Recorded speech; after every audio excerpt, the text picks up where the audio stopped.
All right. Welcome back to Rockford Reading Daily. This episode, we will do a reflection upon Letter from Birmingham Jail by Dr. Martin Luther King Jr. I think what I will start with is the sort of some of the connections or some of the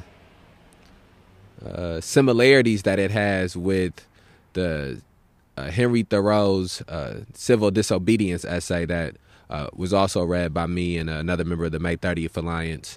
And I think that both of them sort of lay down the groundwork of challenging people to take some type of action or challenging people to challenge the status quo that exists in their time period and to look at things from a perspective that may not necessarily be the privileged experience that they are having. I feel as if both Henry Thoreau and Dr. Martin Luther King Jr.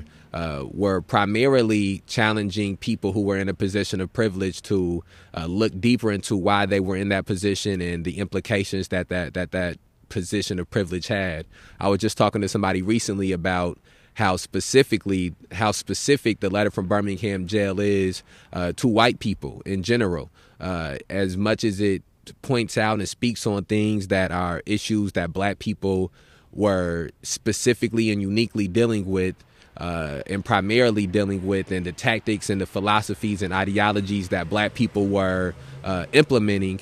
The audience that he was reaching out to was the white clergy. And even, I would say, past that, the secondary audience, I believe, would be white people in general. And specifically white people who were, I would say, not involved in some of these issues and some of these struggles. So those are some of my first reflections upon reading Letter from Birmingham Jail. Was it something you want to add? And Thoreau saw a similar, had a similar idea. He said that something along the lines, if we're going to go along our pursuits in life and do what we want, we should make sure that we're not doing it on the shoulders of someone else at the expense of other people. And he was calling for the abolition of slavery and the end of the war with Mexico, as he phrased it. And what the connection here is that white people were benefiting off of these, or some white people were benefiting off of these, the oppression of this slavery, and as well as segregation, and that people need to recognize that they're getting privileges at the expense of other people, and that they need to disrupt the status quo that sets things up to be that way. Yeah, I think that one of the secondary things that comes to mind, and really this is not in any type of order of importance or significance, but just as I'm thinking back and reflecting on the reading, one of the next things that comes to mind is the fact that both Dr. King and Henry Thoreau spent time in jail for their beliefs and for some of their stances. And I think that specifically, and we sort of pointed this out in the reflection from Henry Thoreau, Thoreau went to jail because of the actions he took based around his beliefs. And I would make the argument that Dr. King regularly was going to jail simply because of his beliefs and simply because of his ideologies. And I think that Dr. King didn't too much get into the conditions that existed in the jail in this specific letter. But I think the fact that he was writing this letter from jail, and he spoke about how it was nothing much else that he had to do but to sort of think these long thoughts and have these long prayers. I think that there's something to be said about both of these men cementing, and I don't know if cementing is necessarily the proper word for this specific use, but the the way in which I believe their beliefs will be altered and will be shaped by their experiences from being in jail. This was not Dr. King's first time being in jail and being arrested for his beliefs and for the actions that he was taking. And I do believe that when you have these political beliefs, when you have these certain ideologies that require you to challenge the status quo, that require you to come face to face with oh, hold on real quick. Batteries. Go switch the batteries real quick. I think this happened on the last reflection episode. Hold on, we're gonna switch the batteries. All right. So we had some technical difficulties. Excuse me, had some technical difficulties yesterday when we were recording this episode. Should have moved that chair, my fault. We had some technical difficulties yesterday recording the episode. We are recording this outside of City Hall. Most of these Rockford Reading Dailies take place outside of City Hall. A few of them take place in other areas as well. But the temperature in January right now is getting into single digits, and so that altered how our batteries were performing, altered how the phone was performing, and so we are picking up where we left off yesterday today, continuing with having the reflection on Letter from Birmingham Jail by Martin Luther King Jr., where one of the last things I believe that we talked about was the experience of Dr. King being in jail and Thoreau being in jail, and the similarities between both of them being in prison for their ideologies or for actions, that they were taking around their ideologies. I think one of the other things that stands out for me from Letter from Birmingham Jail is some of the specific quotes that I have regularly sort of added to my arsenal. And the one that stands out maybe the most, that I probably have also used the most, is when Dr. King speaks about how the church used to be a thermostat that could adjust the climate, or that would be willing to adjust the climate of the society, as opposed to being simply a thermometer that could tell you what the climate of the society is. And I think that that's something that we all have to begin to strive for in an effort to have a more humane society, a more equitable society, because of the fact that most of the people in political positions of power, most of the people that are in financial positions of power, are people who benefit from the status quo, are people who benefit from understanding what the climate currently is and continuing to keep the climate in that way. Anybody who has profited from racial injustice is not going to be necessarily in a position where they feel it's advantageous to them to try to get rid of racial injustice. People who have profited from police terrorism, profited from mass incarceration, are not going to feel as if it's advantageous for them to eradicate police terrorism and mass incarceration. And so I think it becomes incumbent upon us, specifically people who have dealt with the negative effects of police terrorism and mass incarceration and racial injustice, to not simply be thermometers letting people know that this is what's going on, that this is what exists in this society, but we must strive to be thermostats that are willing and learning ways to adjust what the climate is and where the society is currently at.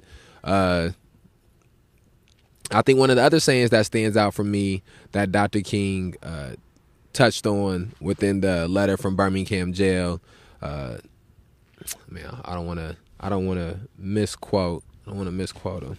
I don't think I got the book out. Did you have anything you wanted to add specifically, or anything you want to add in general? Don't got to be the same thing that I said or piggyback off anything that I said. Going along with the theme of quotes,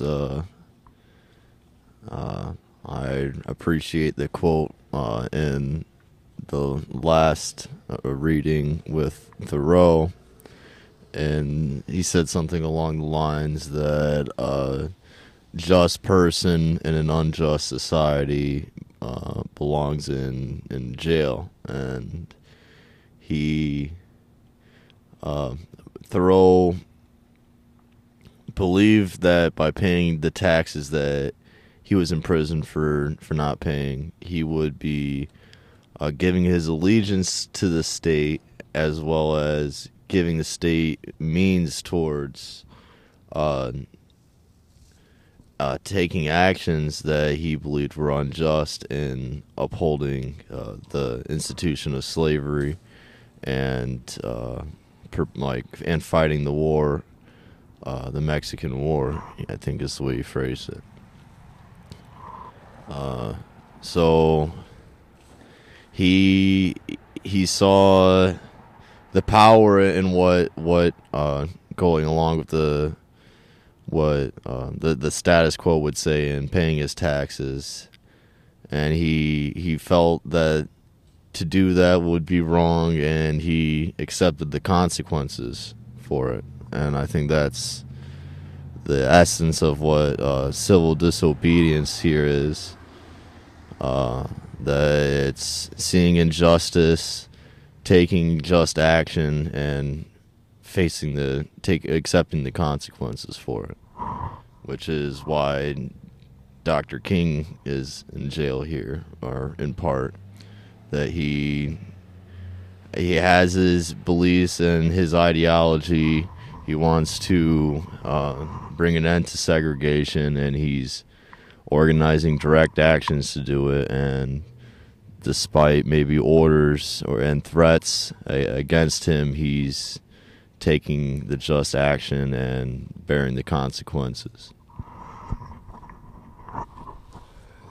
So I think one of the things that stands out to me is there's a couple of paragraphs here where Dr. King speaks on extremism and speaks on his initial dissatisfaction with being entitled an extremist.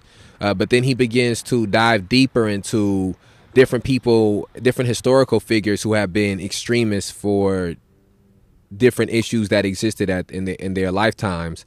And I think the sentence here, perhaps the South, the nation, and the world are in dire need of creative extremists.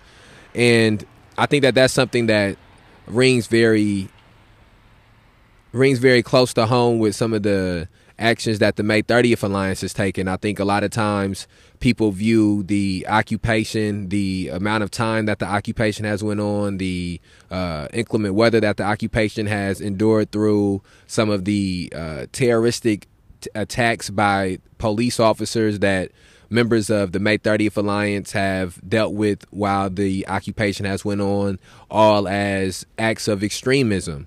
And I feel, pretty similar in a lot of times, or at times at the initial onset of some of these things, I would feel as if being entitled an extremist, or somebody saying that an action is extreme, was something that had a negative connotation to it.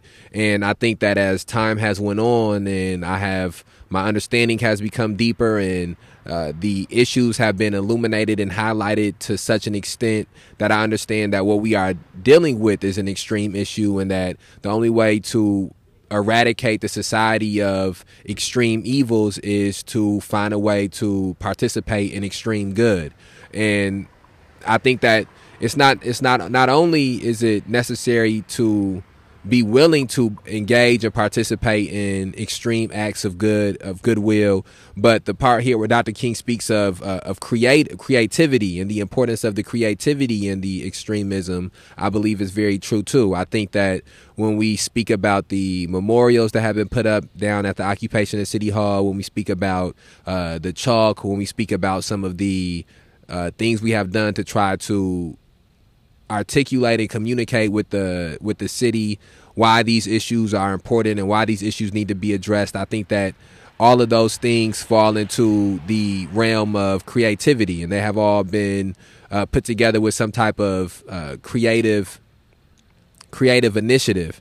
And I think that one of the other things that comes along with creative extremism is it inspires others who, even if they're not necessarily dealing with the same struggle that you're dealing with, other people who see wrongs in a society that they want to adjust, or that they want to change, or they want to eradicate, when they see somebody else or another organization actively engaging in this type of creative extremism, it inspires them to engage in creative extremism. And I say that specifically as well, too, because the memorials that we have down at Say Their Name Square were inspired by watching some of the actions that activists in Baltimore took around the time Freddie Gray was murdered. the occupation in general of City Hall is something that came from the notable Occupy Wall Street movement that was going on, and also came from the notable actions that Dr. King was getting ready to take towards the end of his life, when he was going to take the nation's poorest people down to D.C. and stay indefinitely until the country began to have a annual or a regular livable wage that was paid to people in an effort to try to eradicate and get rid of poverty. And so I think that it's very important, from one of the things that not only from this letter, but from multiple writings and multiple other things that we have sort of engaged with throughout the 2 years that the occupation has been going on, throughout the 2 years that the May 30th Alliance has been in existence, to be inspired by things that other activists have done, and to hope that we can also inspire other activists and other people to participate and engage, and to find a place that they can be extremist and engage in acts of extreme goodwill. Did you have anything you want to? It's important to keep in mind that the fight for justice, the path towards freedom, is a collective struggle, that we as individuals, we're only one cog in this fight, and that it's not any fight that's new, it's not any fight that's ending. Dr. King had and still has the great effect of inspiring lots of people across the world, and what's powerful beyond just what he did with his life is that he left a legacy that continues to inspire. And to be a revolutionary, maybe someone that'd be called an extremist, there's got to be a recognition of what the individual plays, what role the individual plays in the revolution.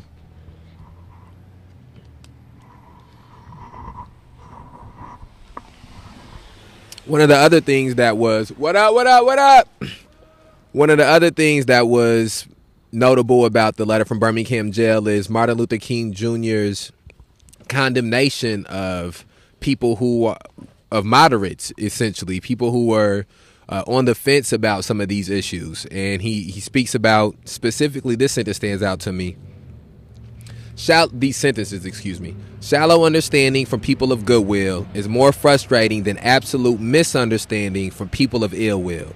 Lukewarm acceptance is much more bewildering than outright rejection. And I think that as many things that Dr. King points out in here, or speaks about in here, sort of challenge what maybe people would think is I think most people would feel as if having somebody who has lukewarm acceptance is better than somebody who has outright rejection. That dealing with somebody with shallow understanding, who at least is of goodwill, is better than dealing with somebody who has absolute misunderstanding from ill will. And I think that before I had become so involved in some of the things that were going on here, I may have also felt similarly. And I think that there may be certain things in life where that may be the case, that it's better to have lukewarm acceptance or shallow understanding. But when it comes to these specific issues that take collective action to absolve, that these type of issues that take what stands out to me heavily, and this is a little bit of a diverting, still on the same topic, just trying to, I guess, taking a longer route to get to this point. But reading the book How to Be an Anti-Racist by Ibram X. Kendi, and throughout the book he points out that there is no room for middle ground when it comes to racism, that you're either an anti-racist or you're a racist, and that most people try to exist in that middle ground because being anti-racist means you have to stand up when racist policies are brought out, or when racist procedures are brought out, or when racist rhetoric is espoused. And if you're racist, then, when somebody is being anti-racist, you stand up against that. But a lot of people try to exist in that middle ground where they're able to not say anything. You know, they're not racist, but they're not anti-racist either. They're not actively trying to eradicate racism or challenge people who are espousing racist rhetoric. But they also will tell you that they don't espouse racist rhetoric, that they don't engage in those racist ideologies. And I think for far too long, people have been okay with accepting people being in the middle ground. And one of the things that Dr. King points out here perfectly is how being in the middle ground does not serve to assist in anti-racism, that it serves to assist in racism, because racism is the dominant ideology. And so when one ideology is dominant and another one is submissive or less dominant, if you are choosing to not be on either side, then you're assisting the dominance. You're helping the dominance continue. You're perpetuating what the status quo is. The people who benefit from police terrorism, who benefit from mass incarceration, who benefit from racial injustice are completely fine with people not being against the police or for the police, just being in the middle. People not being against mass incarceration or for mass incarceration, just being in the middle. People not being against racial injustice or for racial injustice, just being in the middle. Because as long as they're in the middle, it means they aren't challenging the people who are profiting from these things. And I think that that's something that has to be articulated to people of shallow understanding, people who do have lukewarm acceptance, to if they are already at the place where they have a shallow understanding and they have a lukewarm acceptance, that they can't be content with staying stagnant in that lukewarm acceptance or that shallow understanding, but they are constantly struggling and actively trying to deepen that understanding, and that they are actively trying to turn that lukewarm acceptance into a total acceptance. And those are all things that I believe are very important to point out when we're going through and reading this. Did you have? And in this group we're referring to as the moderates, the lukewarm. This group, what it does by not taking stances on these, not actively being anti-racist, they're participating in a white power structure that ends up harming everybody, everybody but the people that sit on top of it and control us. The moderates that are participating in the white power structure are not being, most of them are not being benefited here. The issues of police terrorism, mass incarceration, racial injustice directly and indirectly negatively affect everyone. So it's against the interest of the vast majority of people to be moderate in these issues. It's the best interest of everybody to be anti-racist. Okay.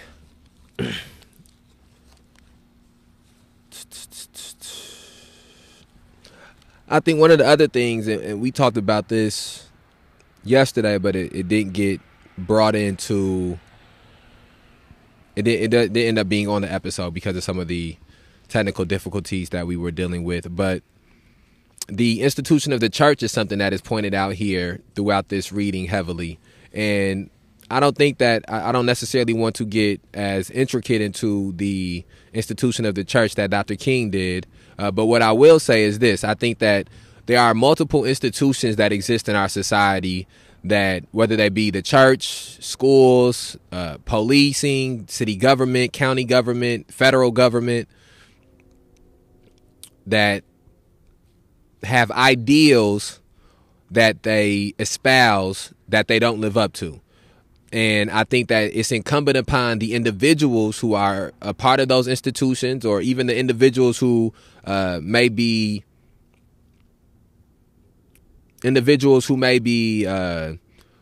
bought into these institutions. Everybody isn't. Obviously, we are not bought into the institution of policing or the institution of the city government or the institution of the county government because of our ideological beliefs.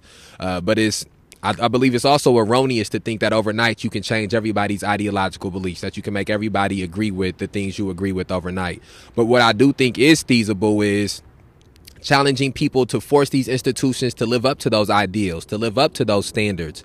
And there is a standard that is espoused by the church, a standard that says that the church is for the good, a standard that says that the church is for what you would consider to be just. And I don't think that anybody could reasonably make the argument, even at the time that this was going on, that segregation was just or that segregation was for the good. I think that from a individual standpoint, that's something that you could do, but through the institution of the church, that would without contradicting some of the beliefs that lie within the church, you could not do that. And the same thing goes for the city government. The same thing goes for county government, for public schools, the schooling system, all of these different things. You know, even when you think about the country, one of the things that's most synonymous with United States of America is the statement that all men are created equal.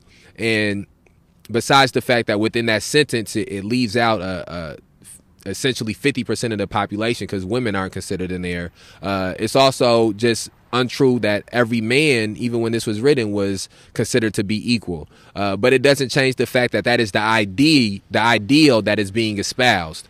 And I think that we have to, as we are trying to create new institutions, create new organizations, create new ideologies, we have to also challenge and struggle against the institutions and organizations and ideologies that exist now to live up to some of these ideals that have been espoused. And I think that people like Dr. King, and there's multiple different iterations of Dr. Kings that exist now, in the sense that there is somebody who is partaking in the church who disagrees with police terrorism, who disagrees with mass incarceration, disagrees with racial injustice, but they're at a church that does not feel the need to speak out against those things or challenge those things. I believe it's incumbent upon that individual to exert pressure to force that institution to speak out on those things. It's incumbent upon politicians who come into office who understand the negatives that exist in the city government or county government to challenge the city and the county governments to live up to these ideals that are being espoused.